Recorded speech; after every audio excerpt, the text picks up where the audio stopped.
Bonjour mes amis fibro. Je viens aujourd'hui vous reparler au sujet de ce qu'on parlait pour la revendication de l'ALD. Donc vous savez que j'avais eu plusieurs réponses de sénateurs et aujourd'hui je viens de vous parler pour une réponse que j'ai eue au niveau de la sénatrice Michèle Meunier, qui est sénatrice de la Loire-Atlantique, vice-présidente du comité de déontologie parlementaire du Sénat et membre de la commission des affaires sociales. Donc cette dame me répond que, évidemment, elle est très réceptive à notre demande, qu'elle tiendra compte de ce que dira la Haute Autorité de Santé dans ses résultats de la fin d'année 2022, et me renvoie à qu'elle ne posera pas de nouvelles questions au ministre de la Santé, vu qu'une question a déjà été posée au mois d'août et une réponse apportée le 20 octobre. Et je vais vous lire donc la question posée par Madame Christine Herzog. Je vais vous la résumer parce que ça ne sert à rien de la lire en entier. Je la posterai peut-être sur les réseaux et je posterai également la réponse. Et je vais vous dire donc la réponse qui a été apportée le 20 octobre. Donc, je vais vous lire la question. Donc, la question de Madame Christine Herzog, posée, donc, question écrite numéro 02122 de Madame Christine Herzog de la Moselle, publiée dans le journal officiel du Sénat du 4 août 2022, page 41-25. Vous pouvez tout à fait la retrouver avec ses références. Donc, Madame Christine Herzog interroge Monsieur le ministre de la Santé et de la Prévention sur la fibromyalgie et ses conséquences sur la santé physique et psychique des malades, qui est reconnu par l'OMS comme douleur chronique primaire. Et elle demande pourquoi cette maladie qui touche entre 1 et 2% de la population et qui atteint entre 600 000 et 700 000 personnes, notamment des femmes entre 30 et 55 ans, pourquoi cette maladie n'est toujours pas reconnue en ALD ou au moins en ALD 31, ce qui pourrait permettre une prise en charge à 100% par l'assurance maladie pour l'ensemble des malades. Ce à quoi cette question posée au mois d'août obtient une réponse par le ministre de la Santé dans le journal officiel du Sénat du 20-10-2022 à la page 51-74. Donc je vais vous la lire dans son entièreté.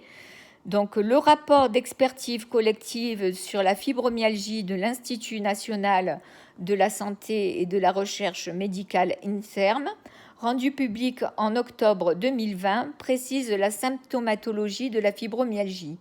L'ensemble des symptômes peuvent être présents dans le syndrome de la fibromyalgie, mais ne permettent pas la qualification de maladie. Par ailleurs, l'absence des causes connues et de tests diagnostiques, la variabilité des prises en charge et l'absence de traitement spécifique ne permettent pas de définir les bases de la création d'une affection de longue durée, ALD, notamment l'établissement de la liste des actes et prestations nécessaires à la prise en charge. Néanmoins, pour les patients atteints de formes sévères et invalidantes, une prise en charge au titre des ALD hors liste est possible au titre de l'article R.322-6 du Code de la sécurité sociale.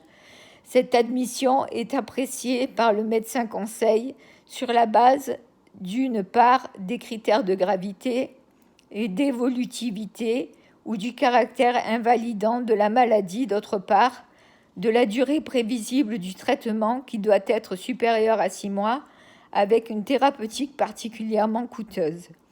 Dans ce cadre, l'assurance maladie a mis en ligne sur Amélie un dossier d'information sur la fibromyalgie à destination du public et des professionnels de santé, dont les médecins conseils et les médecins des maisons départementales des personnes handicapées, MDPH. Ces outils, ainsi que ceux de la Société française d'études de traitement de la douleur pour les professionnels de santé, permettent une meilleure reconnaissance et d'évaluer le retentissement de la fibromyalgie. L'assurance maladie a aussi valorisé depuis le 1er avril 2022 pour le médecin traitant la consultation très complexe dite MPH, majoration personnes souffrant de handicap, pour l'établissement du certificat obligatoire permettant au MDPH d'attribuer des droits et prestations aux patients concernés. Cette valorisation découle de l'avenant 9 à la convention médicale signée le 30 juillet 2021. Enfin, les recommandations de bonne pratique de la Haute Autorité de Santé sur le parcours du patient douloureux chronique sont attendues pour fin 2022. Voilà, le texte est lu. Alors, vous vous doutez que je ne m'en suis pas arrêtée là. J'ai répondu à cette sénatrice en lui disant tout simplement que j'étais complètement effarée de cette réponse de ce ministre qui est quand même médecin anesthésiste, qui a été nommé dans ce ministère au mois de mai et qui a quitté ses fonctions de médecin anesthésiste juste avant de prendre ce ministère et qui est déjà complètement en dehors du terrain de la médecine. Comment on peut à ce point être déconnecté et ne plus savoir comment ça se passe sur le terrain? Alors je vais vous raconter mon histoire, une petite anecdote toute simple. J'ai fait une demande d'ALD au mois de mai, le 3. C'était un vendredi soir. Mon médecin traitant fait une demande, donc je la vois dans la journée, elle fait la demande à 20h03, le vendredi soir. La demande, le refus tombe le lundi soir à 20h12, ce qui veut dire que le dossier a été ouvert et fermé sans que je n'ai été vue par quiconque. Ça a été un traitement de dossier informatique. Et là, on nous sort qu'un médecin conseil peut donner une ALD 31 sous réserve que nous soyons bien sûr atteints d'un handicap sévère et d'une fibromyalgie sévère. Alors moi, je peux vous dire que j'ai un dossier qui est extrêmement lourd, que j'ai d'énormes handicaps sévères générés par cette fibromyalgie. Évidemment, les handicaps, comme vous le savez tous, sont souvent invisibles. Moi, je peux vous dire que j'en ai des visibles.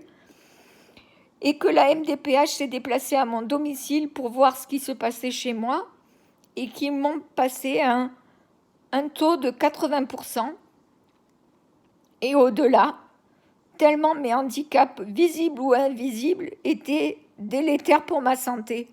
Pour vous dire à quel point, quand on voit les gens et qu'on se déplace, on peut voir à quel point les handicaps, effectivement, sont majorés et ne sont pas des faussetés.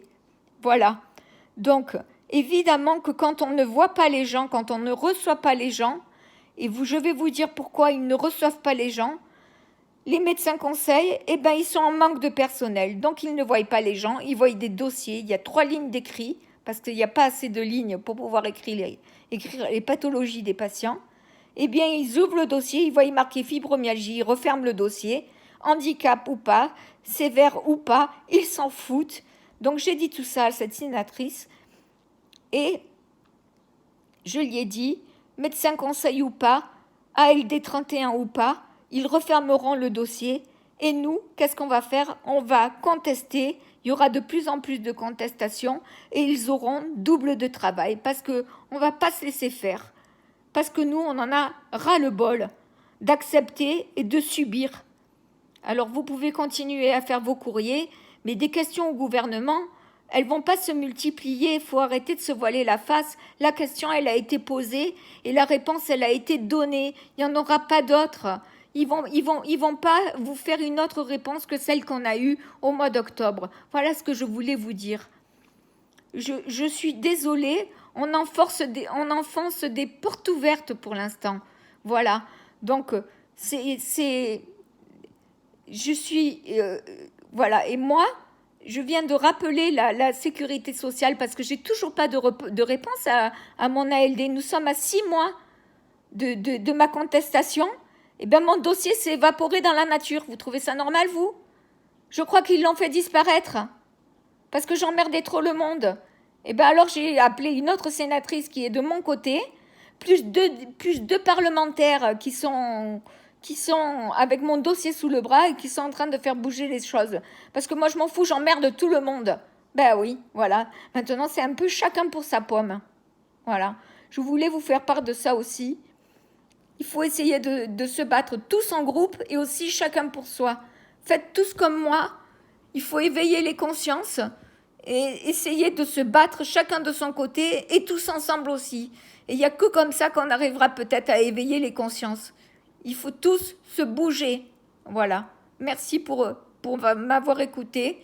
Et téléphonez de partout. Moi, j'ai téléphoné de partout, j'envoie des courriers de partout. Et je continue jusqu'à ce qu'ils se bougent. Moi, je m'en fous. Et j'ai encore écrit à Bronn. Voilà. J'écris partout. Et je m'en fous. Et je les emmerderai jusqu'au bout. Merci de m'avoir écouté et bonne journée. Voilà. Bonne journée à vous.